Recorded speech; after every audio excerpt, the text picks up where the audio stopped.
안녕하세요. 토요미스테리 디바제시카입니다. 여러분의 구독은 저에게 큰 힘이 됩니다. 먼저 그림 하나를 보실게요. 이 그림은 현재 가치가 약 1,600억 원. 1990년도에 8,250만 달러로 일본인 사업가에게 경매로 낙찰된 바로 이 그림은 당시 최고의 경매가를 갱신했던 가쉐 박사의 초상이란 그림입니다. 1,600억. 가늠하기도 어려울 정도의 어마어마한 가격에 팔렸지만 정작 이 그림을 그린 화가는 살아생전에는 자신이 그린 그림 중 단 한 개의 작품밖에 팔지 못했고요. 친동생의 지원 없이는 밥도 제대로 먹지 못하면서 끼니 걱정하며 살았던 비운의 화가. 그의 이름은 빈센트 반 고흐입니다. 여러분 그 이름 익숙하시죠? 1890년 7월 27일 그는 프랑스의 여유로운 작은 도시 오베르라는 곳에서 라부 부부가 운영하는 여관에 머물고 있었습니다. 오베르 이곳은요, 프랑스의 수도에서 약 30km 정도 떨어진 아름다운 도시였는데요. 이 고흐 외에도 유명한 폴 세잔, 샤를 프랑스와 카미유 같은 유명 화가들이 머물기를 즐겨했던 아주 아름다운 도시라고 해요. 그는 그 중에서도 이 라부 여관에 머무르고 있었습니다. 그런데 그의 하루하루 스케줄은 굉장히 반복적이었다고 해요. 오전에는 이제 화통을 들고 나가서 밖에서 그림을 그릴 사람과 풍경을 찾으면서 그림을 즐겼고, 점심 식사를 하고 난 후에는 자기 방에 들어가서, 그러니까 이 여관에 잡아놓은 자기 방에 들어가서 작업을 했다고 합니다. 그런데 7월 27일, 이날은 조금 달랐습니다. 그는 여느 때처럼 오전에 나갔고요. 점심 식사를 하기 위해 다시 여관에 들어왔습니다. 그런데 식사 후에 다른 날과는 달리 그림을 그린다면서 외출을 하게 돼요. 하지만 해가 지고 저녁 식사 때가 다 되었는데도 고우는 돌아오지 않았습니다. 여관의 주인이었던 라부 부부가 뭔가 이상하다고 생각했어요. 그는 항상 시간에 맞춰서 행동했거든요. 그가 나간 지 6시간이 조금 지났을까요? 드디어 현관문이 열리고 고우가 들어옵니다. 그런데 그의 모습이 영 이상했어요. 잔뜩 몸을 움츠리면서 옆구리를 이렇게 구부려 안고 있었거든요. 부부가 달려가서 어디 아파요? 하고 물었는데 그가 간신히 뱉어내는 이 신음 말고는 아무런 말도 하지 않습니다. 고우는 그대로 자신의 방으로 들어가서 누웠고요. 그를 걱정했던 라부 씨가 다시 달려가서 그의 상태를 살펴보니까 고우의 심장 근처에 작은 상처가 나 있습니다. 정확히는 총탄이 그곳을 뚫고 지나간 자리였어요. 라부 부부는 놀라면서 도대체 어떻게 된 일이에요? 하고 영문을 물었는데요. 고우에게 돌아온 답은 좀 황당했습니다. 자신이 죽으려고 몸에다가 총을 쐈다라는 거예요. 스스로요. 그러니까 자살 시도를 했다라는 건데, 이후 고흐는 자신의 방에서 29시간 동안 이 상처의 고통에 시달리다가 결국 7월 29일 새벽 사망하고 맙니다. 그의 죽음엔 유서도 없었습니다. 그의 임종을 지켰던 사람들은요, 도대체 고흐가 왜 자살을 하려고 했는지, 이런 끔찍한 짓을 저질렀는지 이해할 수 없었어요. 하지만 당시 그는 유명 화가가 아니었습니다.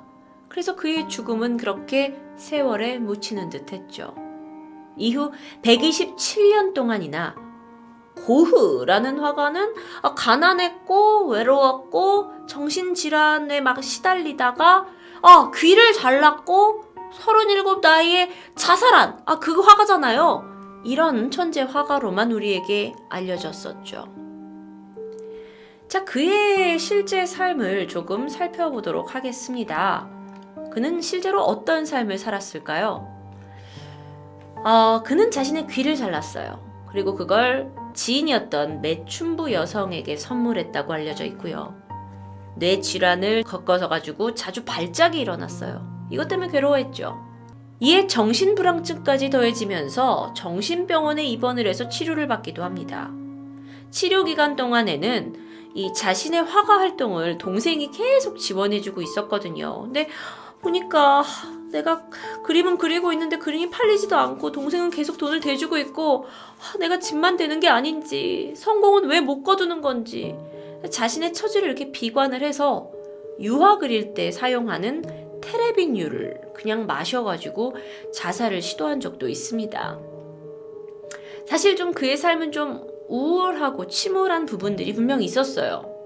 하지만 이후에 지속적인 치료로 증상이 좀 나아졌고요. 퇴원을 한 후에 오베르에 돌아왔지만 그는 늘 어딘가 불안에 쌓여 지냈다고 알려져 있습니다. 언제 다시 이 막 신경병 증세가 나타날지도 모르겠고 또 가끔 나타나는 이 발작이 그를 압박해왔죠. 게다가 그림이 안 팔리니까 안정된 수익이 없잖아요. 그러니까 동생한테 계속 돈을 받는데 동생은 결혼을 해서 가정을 꾸리고 또 새로운 화랑 사업까지 시작할 무렵이다 보니 동생한테 혹시 내가 짐이 되지 않을까 그는 전전긍긍했을 겁니다. 친구는 없었을까요? 그와 함께 그림을 그리고 이렇게 이야기를 나누던 유일한 친구가 고갱으로 알려져 있는데 그도 그의 곁을 떠나게 됐고요. 사람들하고 잘 어울리지도 못한 채 그냥 외로움 속에 사무쳐 지낸 것은 사실이었습니다. 그래서였을까요? 그게 그를 절망 속으로 밀어넣었고 자살하게 만든 거였을까요? 그런데 근래 좀 다른 의견들이 제시되고 있습니다. 바로 그의 죽음이 타살이었다는 의혹입니다. 이런 의혹을 만들어낸 데는 몇 가지 이유가 있습니다. 그 첫 번째로는 그가 이제껏 예술가로서 성공을 위해서 노력을 했지만 사실 잘 되지 않았어요. 그런데 그가 사망한 1890년 그 해에는 조금씩 그의 작품들이 재평가되고 있던 시기였다고 해요. 그러니까 이제서야 내 그림이 조금씩 사람들이 막 좋아해주는 시기였는데 그래서 그는요 죽기 전날 더 많은 그림을 그리기 위해서 대량의 유화 물감을 구입했다고 합니다. 그런 의지가 있던 사람이 작품이 곧 세상에서 막 유명세를 타기 직전이었는데 그는 왜 자살을 선택했던 것이었을까요? 이것만이 아니었습니다. 두 번째 의혹은 총과 관련된 것이었어요. 그림을 그린다고 나갔던 고흐가 총상을 입고 돌아왔습니다. 그런데 문제는 그러면 그가 자살할 때 사용했더라고 하는 이 총이 어디냐는 거예요. 총은 끝까지 발견되지 않았습니다. 자살이든 타살이든 가슴에 총상이 있어요. 그러면 그 총이 있어야 되는데 없어요. 조금 더 분석해보면 1890년대 이 총의 성능이 지금처럼 좋지 않았을 거잖아요. 그래서 고흐가 만약 가슴에 진짜 총을 대고 쐈다면 그의 손에 잔여 화약이나 끄이름이 남아있어야 된다고 합니다. 그런데 이런 흔적은 당시에 찾을 수 없었죠. 그가 자살을 시도하고 그 총을 어딘가 버렸을 수도 있어요. 그런데 그렇다 해도 좀 납득이 되지 않는 부분이 있습니다. 아니 평소 뇌 질환에 정신병원까지 입원하고 발작까지 일으키는 이런 전력이 있는 사람한테 총기를 누군가 판다는 것, 또 그가 총기를 구매한다라는 것은 그닥 쉬운 일이 아니었을 텐데요. 그가 만약 자살을 했다면 총은 어디서 구한 걸까요? 그리고 그 총은 도대체 어디에 버린 걸까요? 왜 우린 찾지 못할까요? 많은 의혹이 남지만 이게 타살이라고 했을 때는 전혀 의심스럽지 않은 부분입니다. 누군가 그를 쏘고 그 총을 가지고 달아났다면요. 사실 고흐의 죽음을 추적하는 이들이 한 총포점에서 고흐가 총을 샀다는 기록이 있다라는 이야기도 있어요. 그리고 실제로 인터넷에서는 이게 고흐를 죽인 총입니다 하고 남아있는 사진도 있고요. 하지만 아직까지는 사실 확인이 어렵다고 합니다. 여기서 끝이 아니에요. 세 번째 의혹은 그가 그림을 그린다고 하고 밖에 나갔을 때 그러니까 숙소를 떠났을 때 분명히 이 자신의 그 그림 도구들을 가지고 나갔었는데 돌아왔을 때의 고흐는 빈손이었다고 합니다. 그는 이 오베르 마을에 도착했을 때부터 계속 이 자신의 도구들을 가지고 다녔어요. 그런데 이게 어디 있을까요? 물론 현장에 두고 왔을 수도 있어요. 근데 문제는 그가 자살을 시도했습니다 라고 주장하는 그 밀밭, 그곳에 찾아가 봤지만 그곳에 화구 상자는 없었습니다. 뭐 어쩌면 이게 값이 좀 나가니까 뭐 동네 애들이 뭐 가져갔을 수도 있잖아요. 그런데 여긴 오베르는 굉장히 작은 곳이었는데 이 화가 고흐가 죽었다라는 사실이 알려지고 나서, 그리고 이 그림 도구가 그럼 고흐의 거라는 게 알려질 텐데 왜 그 사람들은 죽은이의 것을 계속 가지고 있었던 걸까요? 그래서 지금까지도 그의 이 화구 도구들은 발견되지 않았습니다. 누가 그냥 버린 걸까요? 네 번째 의혹은 그가 어떠한 유서도 남기지 않았다라는 겁니다. 자, 그게 왜 이상합니까? 라는 질문을 여러분이 하신다면, 고흐는 친동생 테오와의 관계가 아주 가까웠습니다. 아주 친동생 테오를 끔찍이 아꼈다고 해요. 37년의 인생을 살아오던 중에 20년 동안 꾸준히 동생과 편지를 주고받으면서 정말 부모님보다도 동생하고 더 끈끈했거든요.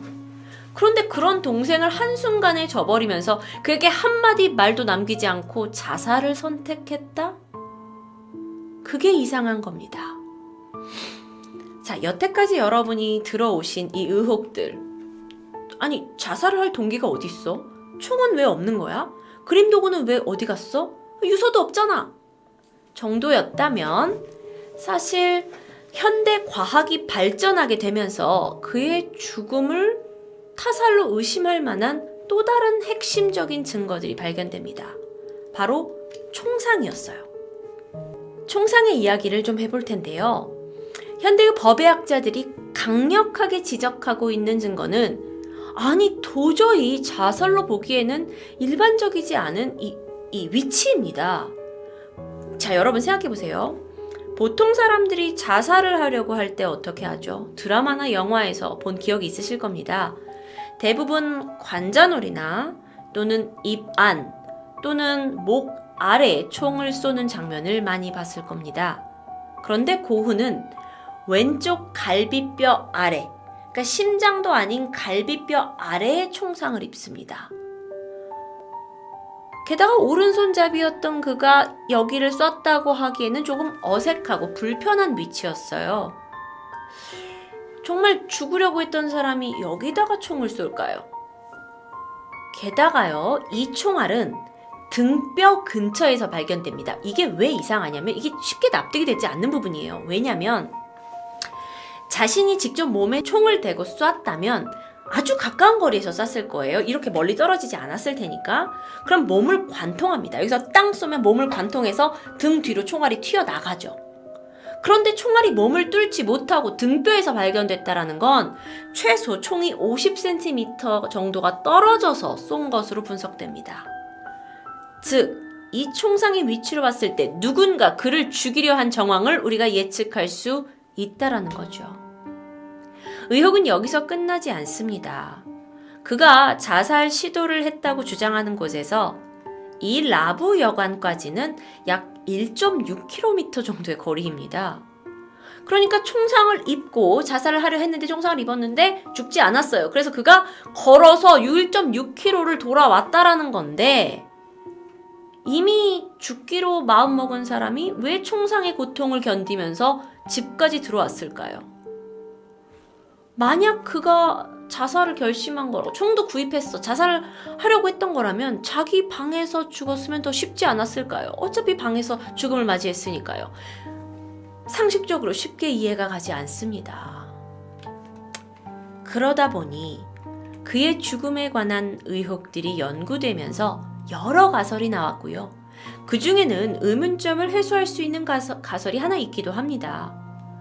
그가 죽기 몇 주 전에 자주 어울렸던 10대 소년들 시크멍 형제와 헛간에서 술을 같이 마시고 있었는데 그 중에 이제 그들이 평소 가지고 다니던 총이 오발되었고 그 사고로 총에 맞았다라는 뭐 그런 이야기들. 어쨌든 이건 가설일 뿐입니다. 빈센트 반 고흐, 그는 정말 자살한 걸까요? 아니면 타살일까요? 1890년대 30대의 나이로 사망한 한 무명 화가의 자살 사건은 사실 뭐 그렇게 크게 조명되진 않았습니다. 그런데 그의 그림이 엄청난 유명세를 타면서 의혹과 가설이 생기고요. 이와 관련된 영화도 나왔어요. 여러분들 혹시 알고 계실지 모르겠지만 러빙 빈센트라는 영화도 만들어집니다. 여담이지만 이 영화는 현대를 살고 있는 이 화가들이 고흐의 화법을 그대로 살려서 이 고흐의 삶을 그림으로 다 그려서 영화화했는데요. 이전에는 볼 수 없었던 아주 독특하고 세밀한 작업으로 아주 큰 주목을 받기도 했죠. 실제로 저는 영화를 봤는데 조금 좀 감동적이었어요. 그 기법 자체로서요. 그래서 여러분도 이 영화를 보시면 고흐 죽음에 대한 미스테리를 좀 더 인과관계와 함께 이해할 수 있을 거라고 생각합니다. 37살 천재 화가가 너무도 젊은 나이에 안타깝게 사망해버렸죠. 하지만 그의 죽음은 초라했을 수 있지만 그의 작품들은 지금까지도 남아서 사람들의 가슴을 뜨겁게 하고 있습니다. 어쩌면 그는 죽었지만 우리 안에서 깊은 감동을 주면서 불멸의 화가로 영원히 살고 있는 것은 아닐까요? 고흐 죽음에 관한 미스테리, 너무도 오래된 일이라 쉽게 풀리진 않겠지만 여전히 사람들의 기억 속에선 잊히지 않을 거라고 생각합니다. 토요미스테리 디바제시카였습니다. 아래의 영상을 클릭하시면 또 다른 영상들을 보실 수 있습니다.